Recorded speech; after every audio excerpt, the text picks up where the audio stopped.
There's a book in this Bible that's older than all the rest. It doesn't begin with rules or laws. It doesn't talk about churches or kings. It starts with something even bigger. It starts with everything. In the beginning, God created the heavens and the earth. Just that one sentence? It's enough to shake the world, because it dares to say, we didn't come from nowhere. We didn't just happen. We were made, chosen, formed on purpose. That's not a small idea. That's not a bedtime story. That's a claim so big that people have tried to bury it, rewrite it, or ignore it. Because if Genesis is true, then everything changes. Genesis tells us that we were made by God, that we walked with Him, and that we turned away from Him. It says the problem with the world isn't just war, or money, or politics. It's us, our hearts, our choices, our hunger for control. It tells us about a snake that lied, and people who believed. It shows us how everything good can be broken with just one word. Did God really say? But Genesis doesn't just break things, it also builds. It gives us covenants, promises from a God who refuses to give up on us. It whispers that even in the darkness, God is still moving, that He's still planning, still loving, still writing. And that's what makes Genesis so dangerous. Not because it hurts us, but because it tells us the truth. The kind of truth that doesn't fit in with modern slogans or prideful hearts. The kind of truth that calls you by name and asks, where are you? So if this book feels old to you, if it seems simple or strange or stiff, look again. Because Genesis is still alive, still sharp, still daring you to listen. Let's go back to the very beginning, not just the beginning of your story, not just the beginning of the Bible, but the beginning of everything. Genesis opens with something soft, yet thunderous. In the beginning, God created the heavens and the earth. No fancy words, no deep science, just a quiet sentence that holds galaxies. It's simple enough for a child to memorize, and deep enough for scholars to wrestle with their whole lives. Genesis doesn't argue. It doesn't explain how atoms work or where gravity came from. It just says, God made it, all of it. The stars, the skies, the water, the ground, the birds, the beasts, the people. And when He finished each piece, He smiled and said, it is good, not random, not chaos. Good. In 6 days, He shaped a home. He placed the sun and moon like lamps in a nursery.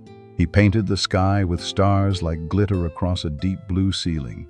And then He made us, not from lightning or by accident, but by hands. He formed the first man from dust, like clay, gently, carefully. And then He breathed into his nostrils, and the man became alive. That breath, that was God's Spirit, His life, His image. Genesis says that we were made to reflect God, like a mirror, made to walk with Him, talk with Him, care for the world He gave us. That's why humans feel so different from animals, why we dream, why we create, why we long for something more. Modern people sometimes laugh at this. They call it a myth, a tale. They say we're just lucky bacteria, walking piles of cells. But Genesis says, no, you were made for more. And that's what makes this part of the book so dangerous. Because if we're created, we're not in charge. If we're designed, we can't redefine ourselves. If there's a creator, then we're not the top of the chain. And that truth, it humbles us. It reminds us we're not God, and that's something our world doesn't like to hear. Something deep inside us knows this world isn't right. We see pain on the news. We hear people fighting. We feel anger rise for no reason. And sometimes, even when everything looks fine on the outside, something inside feels empty. Genesis explains why. It tells the story of a garden, the most perfect place ever created. Everything was alive, growing, peaceful. No sadness, no sickness, no death. And in the center of that garden stood 2 people, Adam and Eve, the first humans, the ones made in God's image. God gave them beauty, food, peace, and freedom.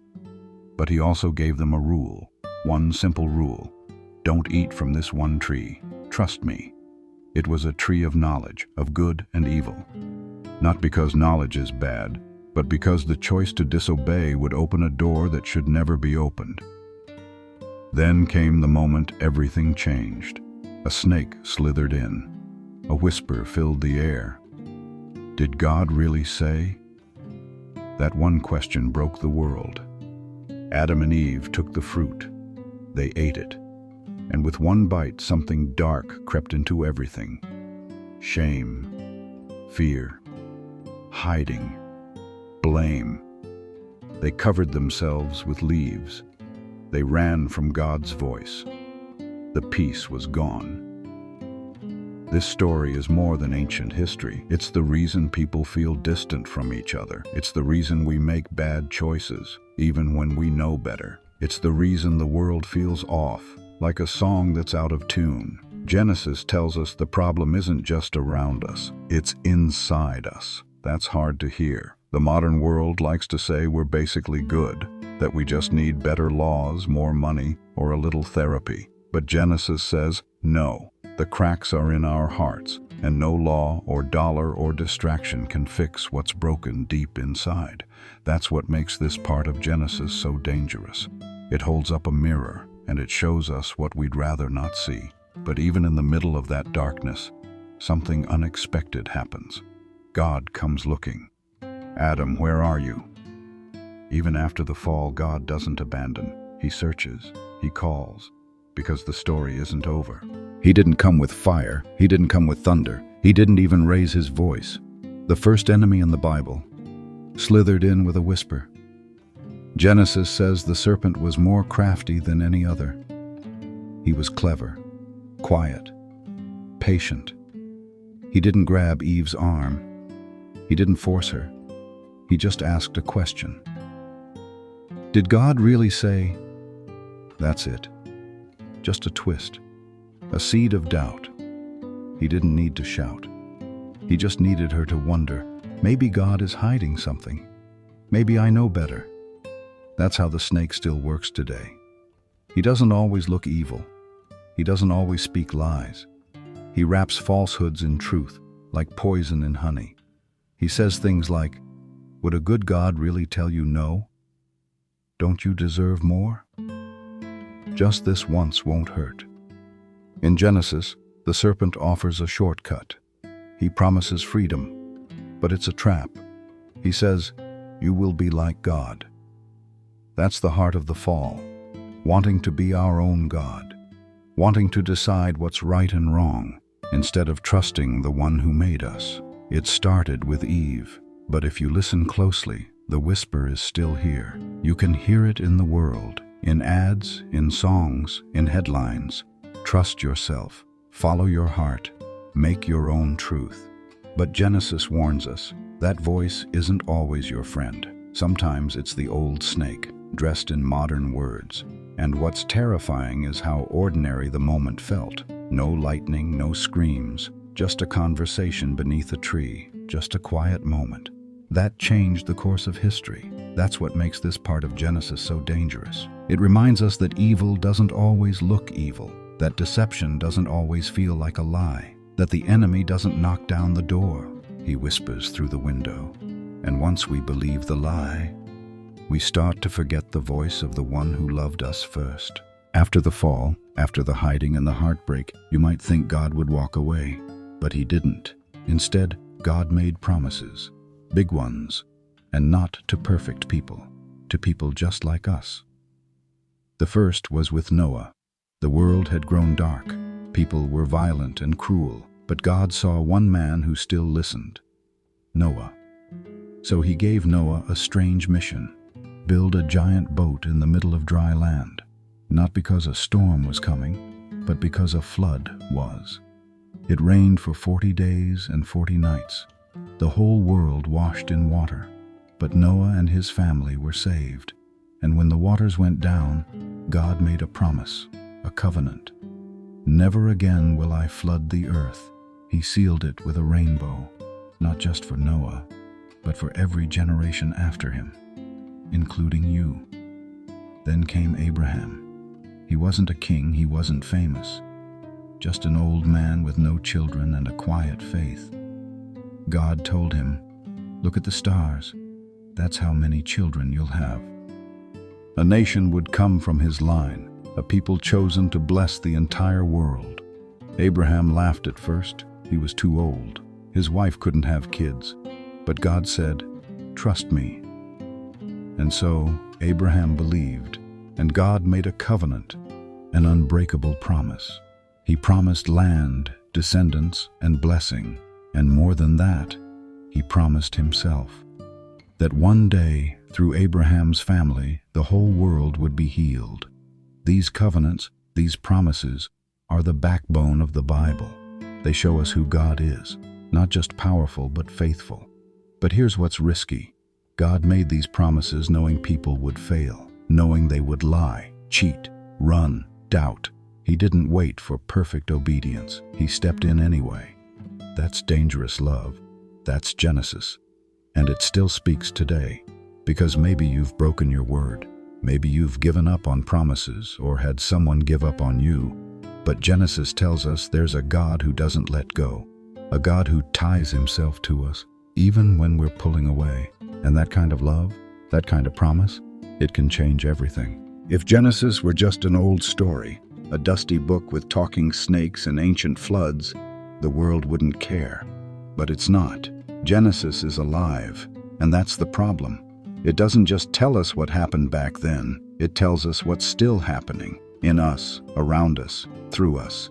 And because of that, some people want to silence it, not with fire, not with bans, but with slow rewrites, with quiet forgetfulness, by calling it outdated, symbolic, irrelevant. But it keeps coming back. Why? Because Genesis says things that no modern slogan wants to hear.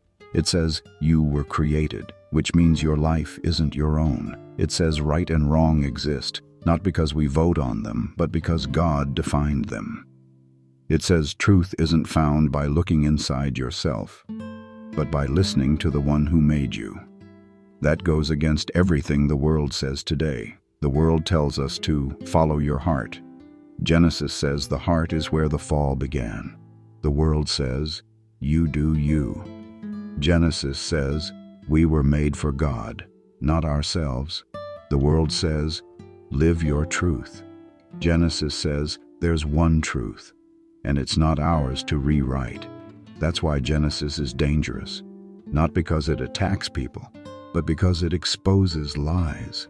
It reminds us we're not the center of the universe, that we were never meant to carry the weight of being our own gods. It's uncomfortable, it's humbling, and it's holy. Even in churches, some people flinch at Genesis. They'll preach the Gospels, they'll teach the miracles, but when it comes to Adam and Eve, or Noah's Ark, or creation in 6 days, they whisper, or they skip it, because Genesis makes us choose. Either this is truth, or it's not. Either we are His, or we're on our own. And that's the dividing line. Genesis doesn't just ask for belief, it asks for surrender. And that's what makes it the most dangerous book in the Bible. Because surrender? That's something our world just isn't ready for.